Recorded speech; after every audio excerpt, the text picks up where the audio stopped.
This was the pinnacle of women's rights, beginning the suffrage movement and leading many men and women to a new tomorrow. This was the Seneca Falls Convention. This was the first convention that truly catered to women, their rights, and what they felt they deserved. Prior to the convention, women struggled to have their voice heard, and when they did speak out, they were punished. In addition to this, protesting only pitted the small group of women against the whole world. Within the borders of the U.S., women held little political power.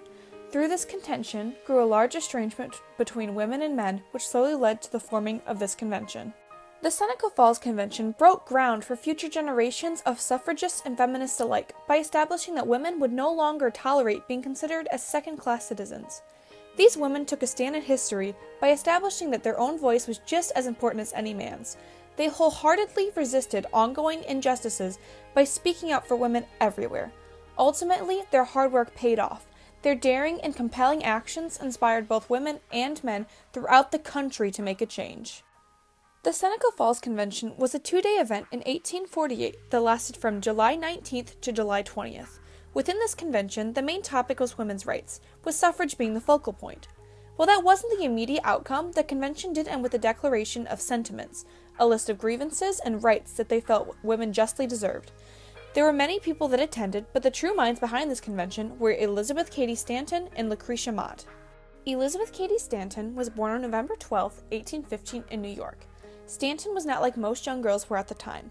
She enjoyed classes that were usually deemed for men and participated in sports. "If only you'd been born a boy," was a statement often muttered by her father, a phrase that she learned to resent. Her father had a career in law, teaching Stanton a lot about this profession. Using this knowledge to her advantage, she had some very well-constructed arguments for women's rights, much to her father's dismay. Stanton lived her life as a very renowned women's rights advocate, abolitionist, and supporter of temperance. Along with all of the actions she did for women's rights and abolition, she also formed the Women's State Temperance Society. Later, she married an enlightened man, Henry B. Stanton, a well-known leader of the anti-slavery movement. Elizabeth Cady Stanton passed on October 26, 1902, in New York City, and while she is gone, she is not forgotten for all of her amazing feminist accomplishments. Another creator of the event was Lucretia Mott, born on January 3, 1793 in Massachusetts. She was a widely known face for women's rights and one of the most prominent women of the abolition movement. Mott was a key speaker at the Seneca Falls Convention and led many of the discussions. As Mott grew up, she was placed into many situations that forced her to prove her independence. One of these circumstances included teaching. With this experience, she grew sympathetic towards slavery and developed a better understanding of the issues that women face from childhood to adulthood. She described these very detailed issues in her personal memorandum. With such a strong grip on the abolition of slavery, Mott founded a Philadelphia Female Anti-Slavery Society and became the first secretary. She was also elected president of the Women's Rights Convention in Syracuse, New York. Mott passed on November 11, 1880, and is remembered as an influential abolitionist and advocate for the women's rights cause. Elizabeth Cady Stanton and Lucretia Mott met on the way to the World Anti-Slavery Convention held in London in 1840. Stanton viewed Mott as a role model, which made it very easy for the two of them to become quick friends on this voyage.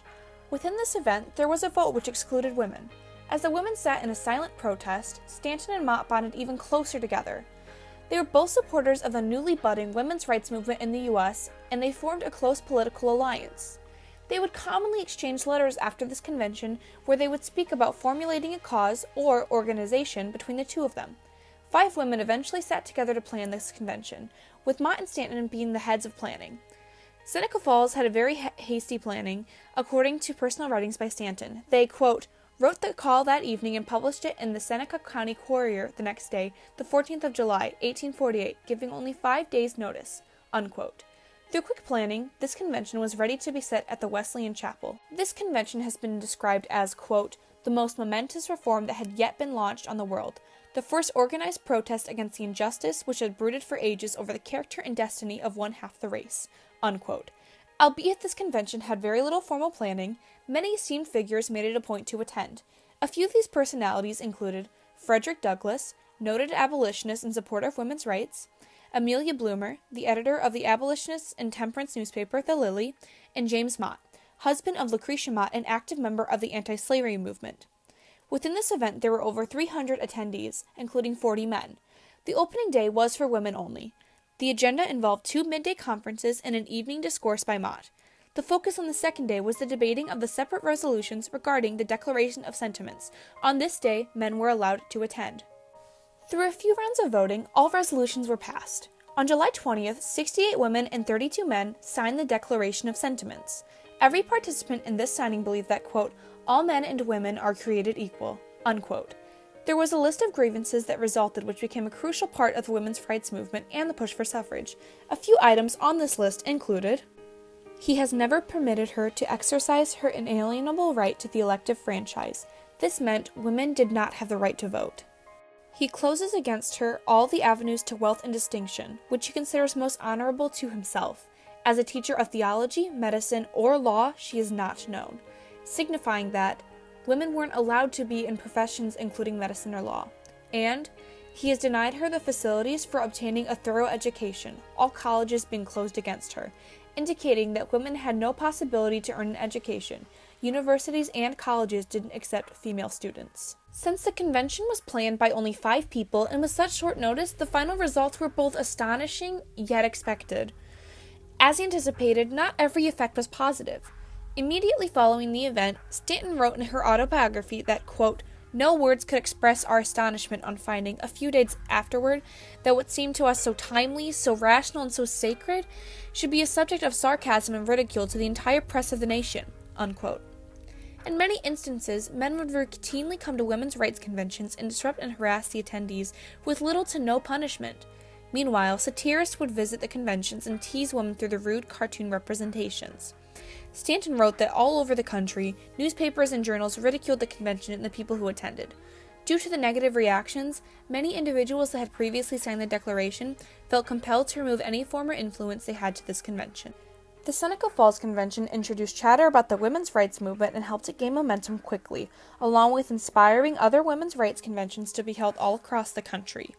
Although the world initially viewed Seneca Falls as an aid to a small reform movement, this convention brought about strong feelings and transformed the world's view of this group of women.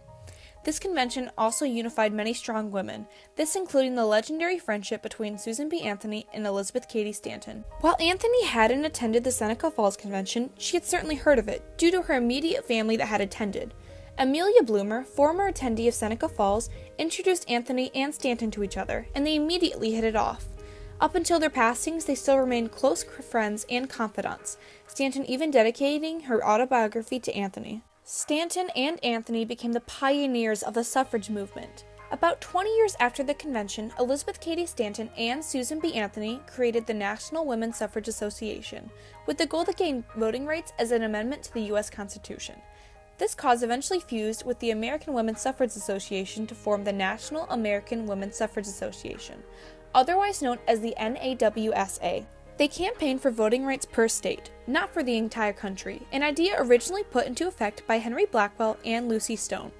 Leading up to 1918, 16 different states adopted an amendment for women to gain the right to vote. Due to the ball set in motion that was the Seneca Falls Convention, on August 18, 1920, suffragists achieved a goal that they had been working towards for over 70 years.